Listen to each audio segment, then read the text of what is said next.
दोस्तों, आज का प्रसंग हम सबको जान लेना बहुत ही जरूरी है। इस वीडियो से आज आपको बहुत ही महत्वपूर्ण जानकारी मिलने वाली है। तो चलिए अपने ध्यान को एकाग्र कीजिए और सुनिए ये जानकारी। जय श्री कृष्ण मित्रों, स्वागत है आप सभी का दर्पण ज्ञान गागर यूट्यूब चैनल में। मित्रों, टाइटल देखकर आप समझ ही गए होंगे कि मैं किस विषय पर बात करने वाला हूं। भगवान ने स्त्री की रचना करते समय उसमें कौन सी कमी छोड़ दी थी। मित्रों, स्त्री को संसार की जननी कहा जाता है। संसार में स्त्री के कई रूप विद्यमान हैं। मां, बहन, पत्नी, बेटी, दादी, मौसी, चाची, नानी इत्यादि। स्त्री के कई नाम हैं। सभी रूपों में वो अपने कर्तव्यों को भली भांति निभा रही है। गुण दोस्तों हर एक प्राणी में होते हैं, इसमें कोई बड़ी बात नहीं। चाहे स्त्री हो या पुरुष, जिसमें गुण होते हैं तो उसमें कोई न कोई दोष भी होता है। पर हमें दोषों को न देखकर गुणों को देखना चाहिए। हमें किसी के दोष देखकर बुरा नहीं बनना है, क्योंकि कहते हैं मनुष्य जो देखता है वही सोचता है, और जो सोचता है वही करता भी है। इसलिए हम वो देखे ही नहीं जो हमें भी करना पड़े। पर क्या करें, हम लोगों की मानसिकता ऐसी है कि हम हमेशा दोषों को ही देखते हैं, और यही कारण है कि हमारे अंदर गुणों का अभाव रहता है और दोषों की अधिकता भरी रहती है। हम जानबूझकर किसी के अच्छे कर्म नहीं देखना चाहते। उसके दुर्गुणों को देखकर हम अपने मन, मस्तिष्क, विचार और वाणी में गंदगी जमा करते रहते हैं, और उसी को अपनी वाणी और कर्म द्वारा लोगों के बीच फैलाते रहते हैं। तो यहाँ पर हम दोषों को न देखकर सिर्फ गुणों पर दृष्टि डालते हैं कि स्त्री संसार में ईश्वर की सर्वश्रेष्ठ रचना है। संसार में मनुष्य का प्रादुर्भाव स्त्री से ही हुआ है, इसलिए वो संसार की जननी है। स्त्री के कारण ही संसार का संतुलन बना हुआ है। यह भी मैं आपको बताऊंगा कि कैसे दर्शक बंधु स्त्री देखने में जितनी कोमल होती है, अंदर से उतनी ही मजबूत होती है। संसार के हर दुख, हर संकट, हर परिस्थिति से लड़ने की उसके अंदर शक्ति होती है। हृदय में ममता का अपार भंडार होता है, करुणा का भाव होता है। संतान के प्रति बेसुमार वात्सल होता है। पुरुष को सुख प्रदान करने की अद्भुत कला होती है। स्त्री मानव और मानवता की रक्षा होती है। इसलिए हमारे देश में स्त्री को देवी कहा जाता है, उसकी पूजा की जाती है। कहते हैं जिस घर में स्त्री की पूजा होती है वहां देवता हर समय निवास करते हैं। जहां स्त्री का अपमान होता है, उसे दबाया जाता है, सताया जाता है, वहां महा भयंकर दुख भी बाहें फैलाए खड़े रहते हैं। वहां दरिद्रता घात लगाए बैठी रहती है। घर में लक्ष्मी का आगमन स्त्री पूजा से ही होता है। इसलिए आपसे निवेदन है कि स्त्री को कभी तुच्छ न समझे। स्त्री ही पुरुष की शोभा है। स्त्री से ही घर बना है। ईंट, लकड़ी, पत्थर से बनने वाला घर तब तक घर नहीं बनता जब तक उसमें स्त्री का निवास न हो। स्त्री को गृहिणी इसीलिए कहा गया है। उसके आने पर ही घर बनता है। बिना स्त्री के घर की कोई शोभा नहीं होती।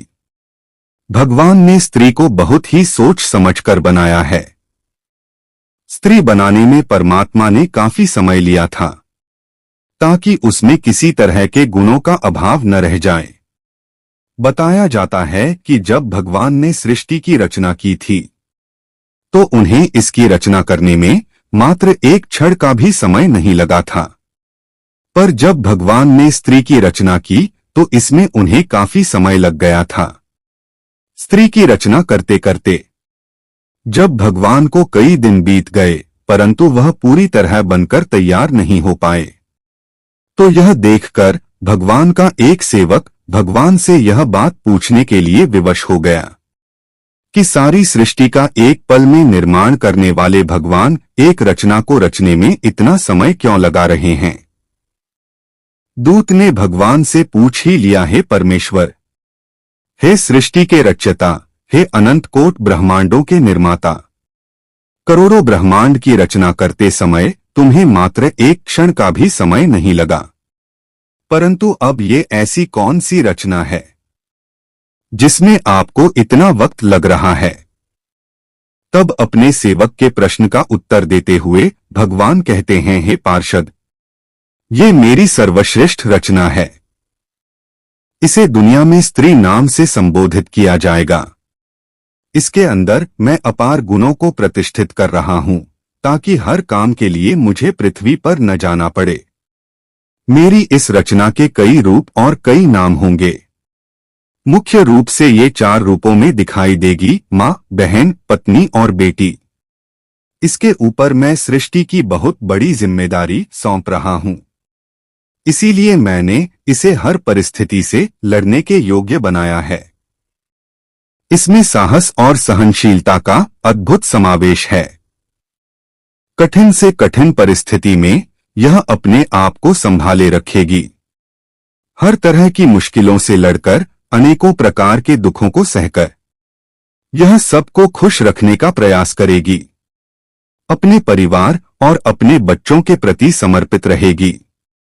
कोई समय ऐसा भी आएगा जब यह टूटकर बिखर जाएगी, लेकिन फिर से अपने आप को संभालकर एक नए जीवन का संचार करेंगी।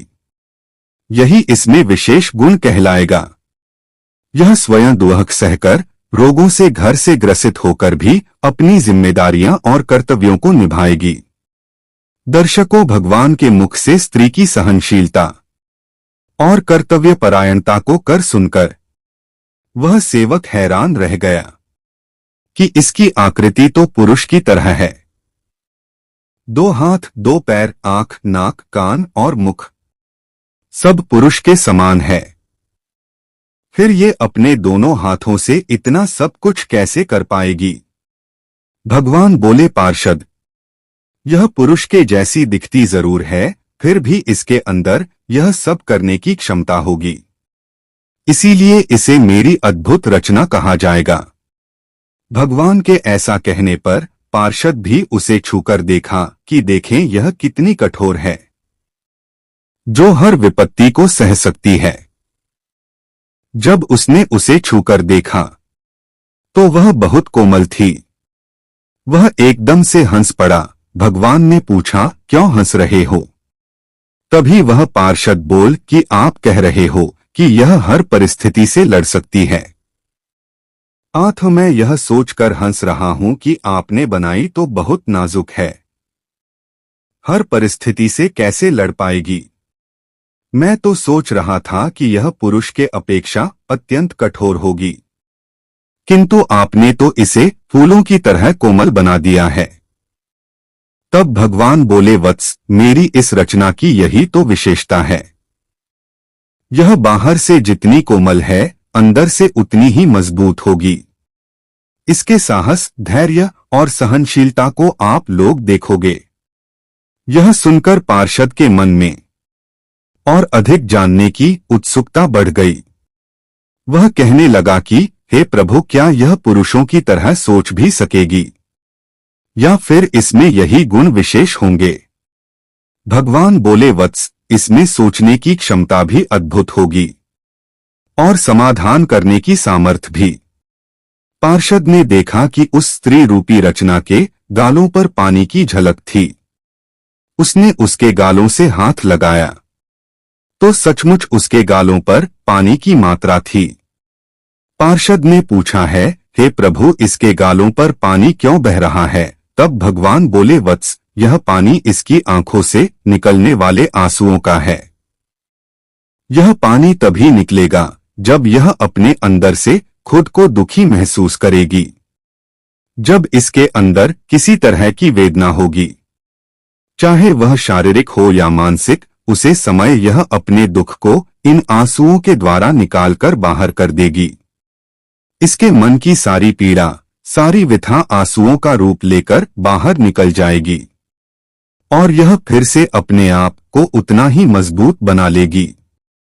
अपने दुखों को भुलाने का यह इसके पास सबसे अच्छा माध्यम होगा और इसकी ताकत भी होगा।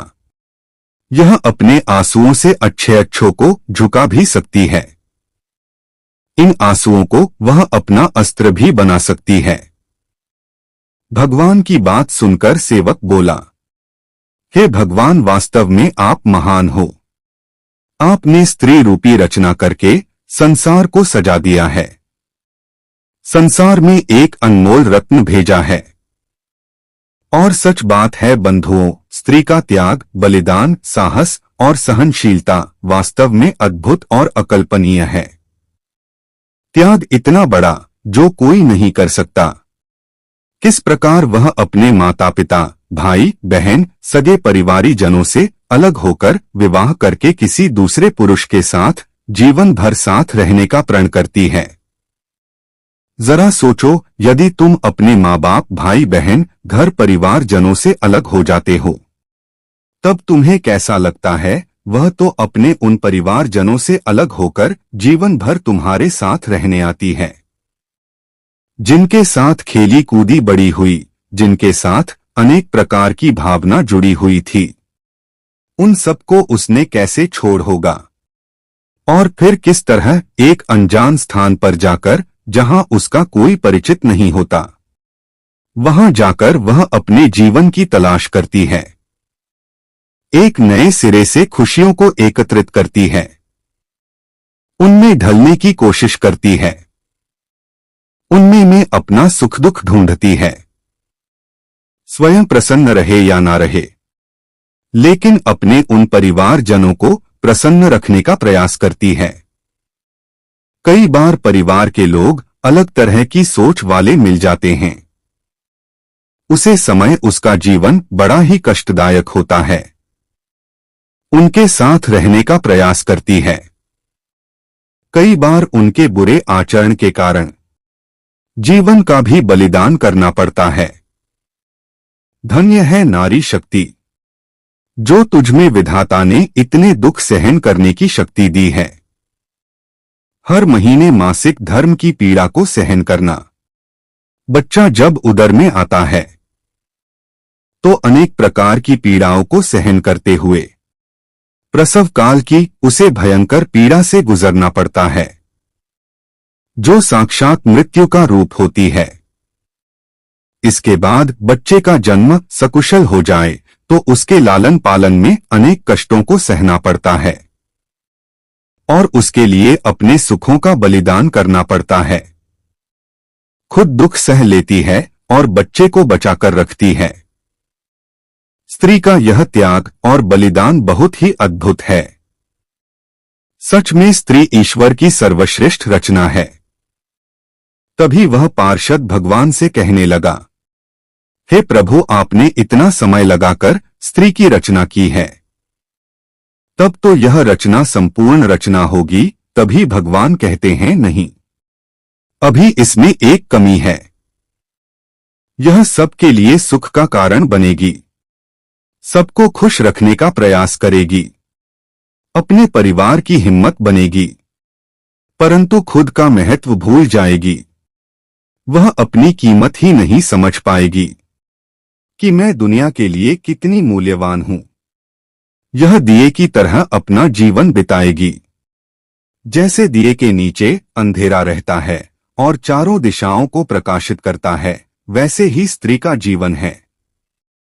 वह अपने लिए तो कम परंतु दूसरों के लिए अधिक जीती है।